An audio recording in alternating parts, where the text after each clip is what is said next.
Hi, welcome back to NSR YouTube channel. This is your Gopi sir. అందరూ బాగున్నారు కదా? Dear DSC aspirants, ఈరోజు ఒక important topic, examination point of వ్యూలో ఒక ఇంపార్టెంట్ టాపిక్ని మీతో డిస్కస్ చేద్దామని మీ ముందుకు వచ్చాను. ఇక నుంచి వీడియోస్ రెగ్యులర్గా ఉంటాయి. ఛానల్ ఫాలో అవ్వండి, ప్రతి బిట్ని కూడా నేర్చుకోండి, ఎగ్జామ్కి రెడీ అవ్వండి. కష్టే ఫలి. ఈరోజు మనము నేర్చుకోబోయేటటువంటి టాపిక్ ఏంటంటే బ్లాక్ రియాక్షన్. బ్లాక్ రియాక్షన్ను కనుగొన్నది ఎవరు అనేది డిఎస్సి ఎగ్జామ్కి చాలా చాలా important. So simple bit, direct bit, కానీ దీన్ని కన్ఫ్యూజ్ అవ్వడానికి చాలా ఛాన్స్ ఉంది. సో అందుకని దీన్ని మరలా ఎప్పుడు మర్చిపోకుండా ఉండేలాగా మనం నేర్చుకుందాం. ఎప్పుడైనా సరే, ఏ టాపిక్ అయినా సరే, ఒక కాన్సెప్ట్ నేర్చుకుంటే అది ఎప్పటికీ గుర్తుంటుంది. కాన్సెప్ట్ కాకుండా బట్టి పడితే అది ఎప్పటికీ గుర్తుండదు.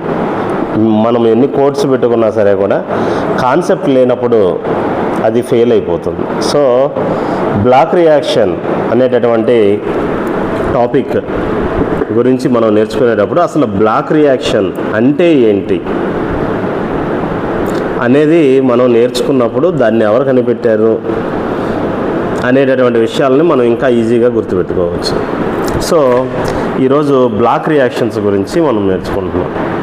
బ్లాక్ రియాక్షన్ని గురించి చెప్పినటువంటి శాస్త్రవేత్త పేరు కెమిల్లో గాల్గి. కెమిల్లో గాల్గి అనేటటువంటి శాస్త్రవేత్త బ్లాక్ రియాక్షన్స్ గురించి చెప్పారు.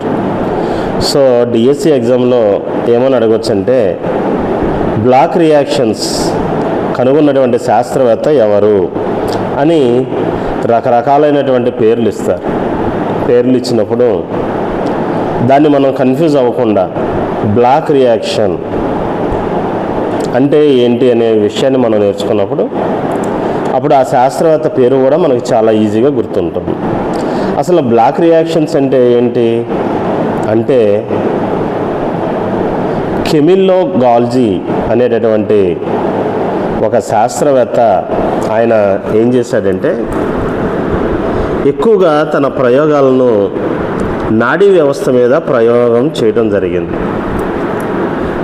అది కూడా ఎలాగంటే, ఒక హాస్పిటల్లో ఆయన ఒక చిన్న వంటగదిని, ఒక హాస్పిటల్కి చీఫ్ మెడికల్ ఆఫీసర్గా అయినటువంటి కెమిల్లో గాల్జీ అనేటటువంటి శాస్త్రవేత్త తన హాస్పిటల్లో ఒక ల్యాబ్ కావాలి ప్రయోగాలు చేయడానికి. ఇది ల్యాబొరేటరీ కాదు. ఒక హాస్పిటల్లో, తను ఉన్నటువంటి హాస్పిటల్లో తనకి స్థలము లేదు, పేషెంట్స్ ఉంటారు, స్టాఫ్ ఉంటారు, వీళ్ళందరూ ఉన్నటువంటి ఆ యొక్క హాస్పిటల్లో తనకి ల్యాబొరేటరీగా చేయడానికి ఒక రూమ్ కావాలి, కానీ రూమ్ లేదు. సో ఏం చేశాడు ఈయన అంటే, హాస్పిటల్లో ఉన్నటువంటి ఒక చిన్న కిచెన్, వంటగది, దాన్ని ఏం చేశాడంటే ల్యాబొరేటరీ కింద మార్చుకున్నాడు. జాగ్రత్తగా గమనించండి డియర్ ఆస్పిరెంట్స్, తెలివైన వాడు అవకాశాల కోసం ఎదురు చూడడు, అవకాశాలని సృష్టించుకుంటాడు. సో ఇక్కడ మనం గమనించినట్లయితే కెమిల్లో గాల్జీ తాను అవకాశాలని సృష్టించుకున్నాడు. హాస్పిటల్లో చీఫ్ మెడికల్ ఆఫీసర్గా పనిచేస్తూ ఆయన ఏం చేశాడు అంటే, అక్కడ తనకు లేనటువంటి అవకాశాన్ని ఆయన సృష్టించుకున్నాడు. ఎలా సృష్టించుకున్నాడు అంటే, where there is a will there is a way. సాధించాలనేటటువంటి సంకల్పం ఉంటే మనం దేన్నైనా సాధించవచ్చు. am I right? మనం అనుకున్నటువంటి గోల్ని రీచ్ అవ్వాలని, మన ఆశయాన్ని మనం సాధించాలని మనకంటూ ఒక బలమైనటువంటి కోరిక మన మనసులో ఉన్నప్పుడు దాన్ని ఆపగలిగేటటువంటి వారు ఎవరూ కూడా ఉండలేరు. So where there is a will there is a way. సాధించాలని నీకు ఉంటే సాధించడానికి మార్గాన్ని దేవుడే ఏర్పాటు చేస్తాడు.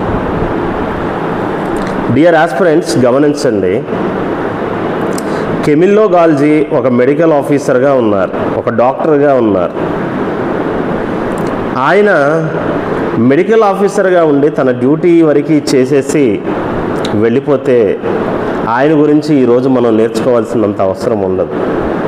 కానీ తన డ్యూటీని నిర్వర్తిస్తూ తన పనిని నిర్లక్ష్యం చేయకుండానే తనకి ఒక గోల్ ఉంది.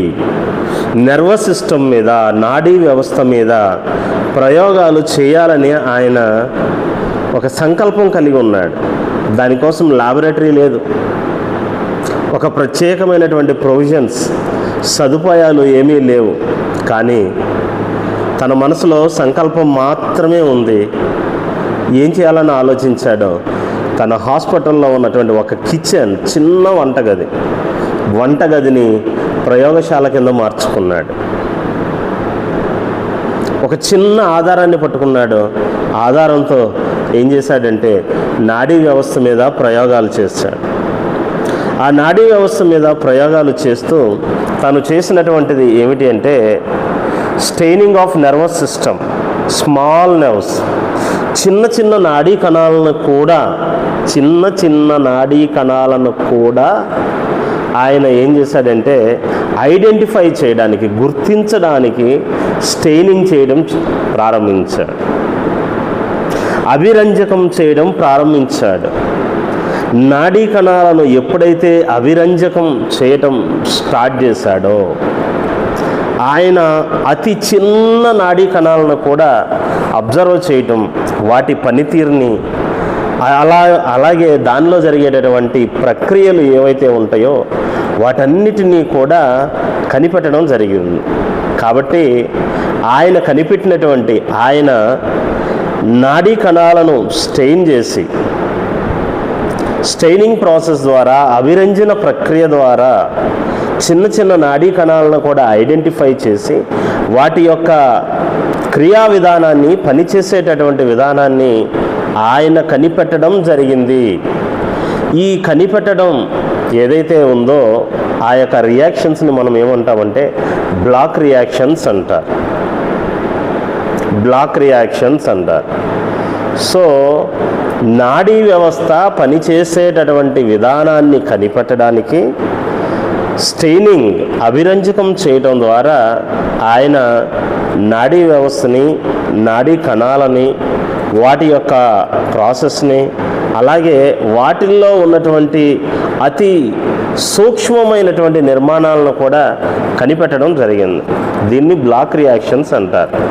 ఈ బ్లాక్ రియాక్షన్స్ని కనిపెట్టినటువంటి వ్యక్తి పేరు, శాస్త్రవేత్త పేరు ఏమిటి అంటే కెమిల్లో గాల్జీ. ఈ కెమిల్లో గాల్జీ అనేటటువంటి వ్యక్తి చూసినట్లయితే మనకి ఎక్కడ తారసపడతారు అంటే జీవశాస్త్రాన్ని అభ్యసించేటటువంటి మనకి వృక్ష కణాలు, జంతు కణాలు గురించి మనం నేర్చుకునేటప్పుడు the structure of the plant cell and the animal cell, వీటిని గురించి మనం డిస్కస్ చేసేటప్పుడు వాటిల్లో కొన్ని ప్రత్యేకమైనటువంటి నిర్మాణాలు ఉంటాయి. వాటిని ఏమంటారంటే గాల్గీ బాడీస్, గాల్జీ సంక్లిష్టాలు అని చెప్పి అంటారు. సో వృక్ష కణము, జంతు కణాలలో ఉన్నటువంటి ఆ యొక్క ప్రత్యేకమైనటువంటి నిర్మాణాలను ఈయన కనిపెట్టినందుకు కాను వాటిని ఏమని పేరు పెట్టారంటే గాల్గీ బాడీస్ అని పేరు పెట్టడం, గాల్గీ దేహాలు, గాల్జీ సంక్లిష్టాలు అని పేరు పెట్టడం జరిగింది.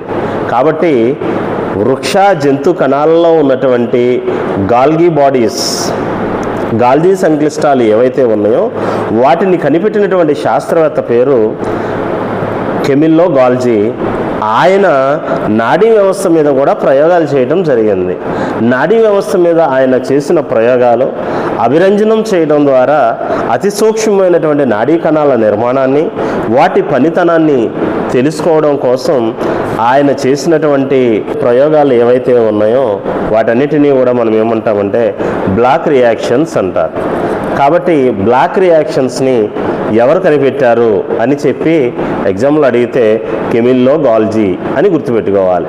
సరే, కాన్సెప్ట్ నేర్చుకున్నాం, దీనికి ఏమైనా కోడ్ ఉందా అని అంటే చూడండి, బ్లాక్ రియాక్షన్స్ దేంతో స్టార్ట్ అవుతుంది? బి అనేటటువంటి లెటర్తో స్టార్ట్ అవుతుంది. బి అనేటటువంటి లెటర్తో స్టార్ట్ అవుతుంది. అయితే కెమిల్లో గాల్జీ అనేటటువంటి శాస్త్రవేత్త పేరు మొట్టమొదటి అక్షరం సితో స్టార్ట్ అవుతుంది. బ్లాక్ రియాక్షన్స్ బితో స్టార్ట్ అవుతుంది, కెమిల్లో గాల్జీ సితో స్టార్ట్ అవుతుంది. అంటే బ్లాక్ రియాక్షన్స్లో ఉన్నటువంటి మొదటి అక్షరాన్ని బిని, కెమిల్లో గాల్జీలో ఉన్నటువంటి సి అనేటటువంటి మొదటి అక్షరాన్ని రెండింటినీ తీసుకుంటే బిసి. మనం ఆటలాడుకునేటప్పుడు మనం ఆటల మధ్యలో డ్రాప్ అవ్వాలనుకున్నప్పుడు బీసీ, నా ఆట బీసీ అంటారు. కాబట్టి ఇక్కడ బీసీ లేదంటే బి తర్వాత వచ్చే అక్షరం సి అని ఎలా గుర్తుపెట్టుకున్నా పర్వాలేదు, బి ఆఫ్టర్ సి అని గుర్తుపెట్టుకున్నా పర్వాలేదు, లేదంటే నా ఆట బీసీ అని గుర్తుపెట్టుకున్నా పర్వాలేదు. అప్పుడు బ్లాక్ రియాక్షన్స్ ఎవరు కనిపెట్టారనే చెప్పాలంటే బ్లాక్ రియాక్షన్స్లో బి అనే అక్షరం వచ్చేసింది కాబట్టి దాని తర్వాత రావాల్సినటువంటి అక్షరం నా ఆట బీసీలో సి తర్వాత అక్షరం కాబట్టి బ్లాక్ రియాక్షన్కి కనుగొన్నటువంటి శాస్త్రవేత్త కెమిల్లో గాల్జీ అనేటటువంటిది మనం క్లియర్గా చెప్పవచ్చు. కాబట్టి ఈ కోడ్ను ఉపయోగించి బ్లాక్ రియాక్షన్స్ని కనుగొన్నది కెమిల్లో గాల్జీ అని మీరు గుర్తుంచుకోండి. దీంతోపాటు మరొక బిట్ను కూడా దీంట్లోనే నేను యాడ్ చేయడం జరుగుతుంది. దీంట్లో ఏమిటి అంటే కెమిల్లో గాల్జీ ఆయన చేసినటువంటి నాడీ కణాల మీద చేసినటువంటి ప్రయోగాల వల్ల 1906లో 1906లో ఆయనకు ఏమొచ్చిందంటే నోబెల్ ప్రైజ్ రావడం జరిగింది. కెమిల్లో గాల్జీ నాడీ వ్యవస్థ మీద చేసినటువంటి ప్రయోగాల కోసం ఆయనకు నోబెల్ బహుమతి ఇచ్చారు. అయితే ఆయన ఒక్కడికే ఇవ్వలేదండి, ఆయనతో పాటు ఇంకొక వ్యక్తికి కూడా ఇవ్వడం జరిగింది. వారి పేరు రామోనీ కాజల్ అనేటటువంటి వ్యక్తికి ఇరువురికి కలిపి నోబెల్ బహుమతి ఇవ్వడం జరిగింది.